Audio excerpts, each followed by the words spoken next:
umwanza tuzigirije iyo nayindi n'isengesho. Senga senga wowe wemerewe mu mutima wawe, ibiri bikuruhije bituma urara udasinziriye, ntiyananiwe kumva cyangwa ngo inanirwe gusubiza. Senga ufite kwizera, ibindi byose izabikora.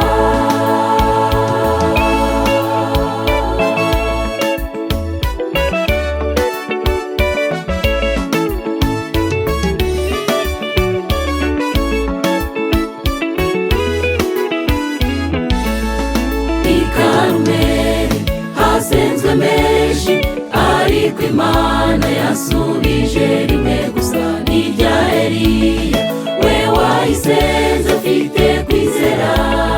Nawe nusenga gira kwizera.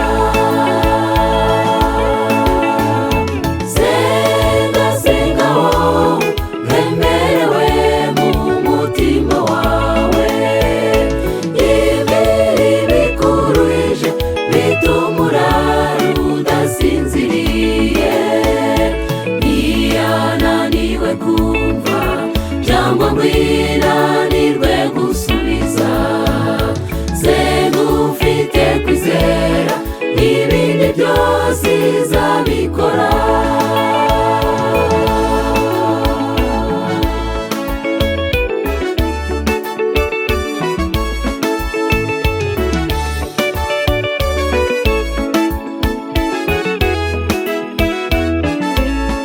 Muri iki gihe cy'iterambere, kuvugana n'undi bigusaba amafaranga, ariko Imana tuvugana tudatanze na rimwe.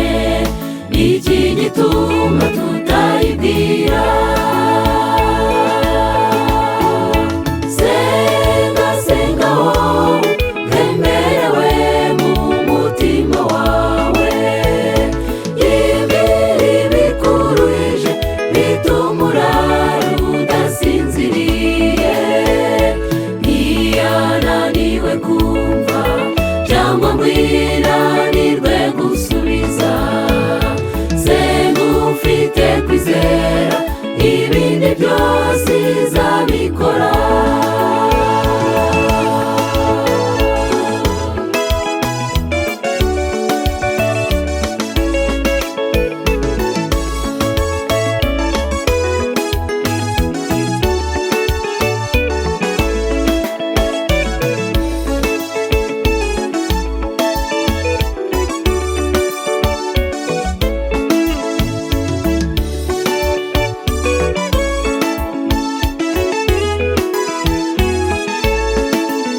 Ati mweza baremerewe, muze musange niteguye kubakiza. Muze tugende dusange Yesu aduha amahoro, kuko mu isi ntayarimo.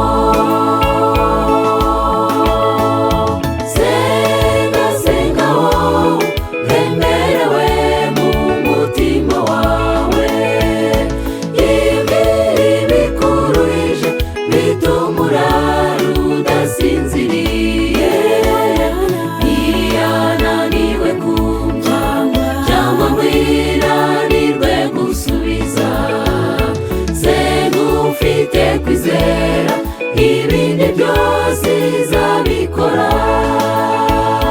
Senga senga wowe wemerewe mu mutima wawe, ibiri bikuruhije bituma urara udasinziriye, ntiyananiwe kumva cyangwa ngo inanirwe gusubiza. Senga ufite kwizera, ibindi byose izabikora.